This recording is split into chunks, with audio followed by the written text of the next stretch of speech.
The restaurant was buzzing with laughter, clinking glasses, and the smell of freshly grilled steak. It was one of the city's fanciest restaurants, the kind of place where people dressed in silk and diamonds just to eat a meal. At the far corner, the door creaked open. Slowly, an old man walked in. His back was slightly bent, his coat looked worn, and his boots had seen better days. He clutched a small pouch in his hands. The hostess froze for a moment, glancing at him. The man wasn't just any old man. His chest carried a row of faded military medals. He was a veteran. But instead of respecting him, whispers broke out across the room. Some smirked, others chuckled. "Does he even belong here?" a young woman sneered. The veteran ignored them. He moved slowly, carefully, and finally sat down at a small table. His eyes scanned the menu, but his hands trembled slightly as he opened that pouch. Inside were coins. When the waiter arrived, his smile wasn't polite, it was cruel. "Well, well," the waiter mocked, looking at the pouch. "We don't usually get customers like you in here. Planning to pay with pocket change, old man." The veteran lifted his eyes, calm but firm. "Money is money. It spends the same way." The waiter laughed, loud enough for nearby tables to hear. "Not in this restaurant, it doesn't." The tables around them began to murmur. Some laughed. Some shook their heads. But no one, stood up for the old man. What they didn't know was that before the night ended, every single one of them would regret laughing. The waiter leaned in closer, smirking as though this was the most entertaining thing he'd seen all day. "So, Grandpa, what will it be? The cheapest soup? Or do you just want to lick the menu and pretend you ate?" A few customers burst into laughter. One man even whispered, "This is pathetic. Why doesn't he just leave?" But the veteran didn't flinch. His hands, though wrinkled and shaking, carefully placed a few coins on the table. "I'll take the soup. That's enough, isn't it?" The waiter snorted, scooping up the coins with exaggerated slowness. "Barely," he said, tossing them into his apron pocket like trash. "Try not to choke while slurping, okay? We don't want a scene." He strutted away, and the laughter in the room grew louder. At that moment, a little boy tugged on his mother's sleeve. "Mom, why are they laughing at him? He has medals. Doesn't that mean he's a hero?" The mother hushed him quickly, embarrassed. But the question hung in the air like a heavy shadow. The soup came minutes later. The waiter slammed the bowl down so hard that it nearly spilled. "There you go, champ. Gourmet, just for you." The veteran looked at it quietly. He whispered, "Thank you," though his dignity was bruised. The waiter leaned down one last time and said, "Men like you don't belong in places like this. Maybe next time, try the diner down the street." The veteran's jaw tightened. He didn't respond. But something flickered in his eyes, something no one noticed. Not yet, because what was about to happen next would flip the entire restaurant upside down. The restaurant buzzed with laughter and clinking glasses, but the old veteran sat in silence.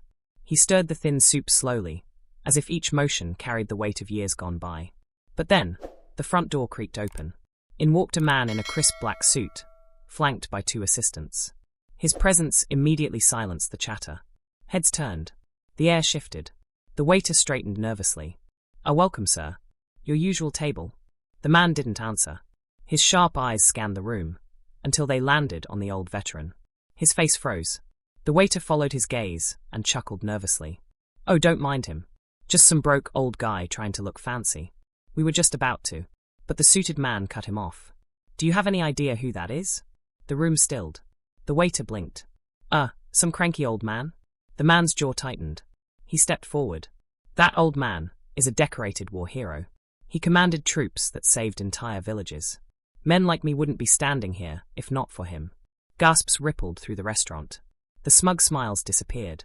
Even the mother, who had hushed her son earlier, now looked ashamed. The veteran looked up slowly, his eyes tired but glinting with pride. "You remember me, son?" he asked quietly. The man in the suit nodded. "I'll never forget. You carried me out of fire when I was just a boy." His voice cracked with emotion. "And now, you will eat here as my honored guest. Not a single person will ever treat you with disrespect again." The waiter's face drained of color. His arrogant smirk was gone, replaced by pure panic. But that wasn't all.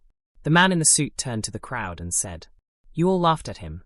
But tonight, you'll all learn exactly who you mocked." The restaurant was silent. You could hear a pin drop. The suited man snapped his fingers, and his assistants hurried out. Minutes later, they returned, carrying a velvet box and a stack of folders. The suited man placed the box on the veteran's table. Slowly, he opened it. Inside gleamed rows of medals, shining under the chandelier's glow. "Ladies and gentlemen," the man announced, his voice booming. "This man is Colonel James Carter. He didn't just serve this country, he bled for it. These medals represent bravery, sacrifice, and honor." Gasps filled the room. People lowered their heads in shame. The waiter stammered, "I didn't know." The veteran lifted his gaze. His voice was steady but sharp. "You didn't care to know. That's the problem." The crowd was frozen, guilt etched on every face. But then, the suited man added one final twist. He laid the stack of folders on the table. "And one more thing. Colonel Carter doesn't just deserve respect. He owns this very restaurant."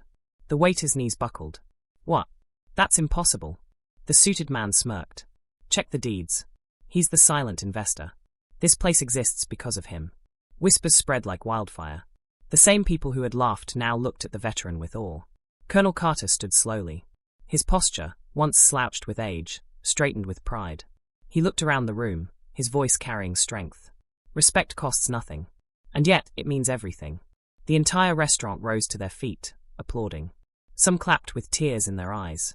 Even the children, who had seen their parents laugh, now clapped harder than anyone. As for the arrogant waiter, he stood frozen, face pale, as the suited man turned to him. "You mocked the owner. Pack your things. You're done here." The waiter's jaw dropped. The room cheered. And as Colonel Carter walked out that night, head held high, the crowd parted in silence, giving him the honor he always deserved. And that night, a cruel laugh turned into a standing ovation. Never underestimate a quiet soul. You may be standing in the presence of a hero,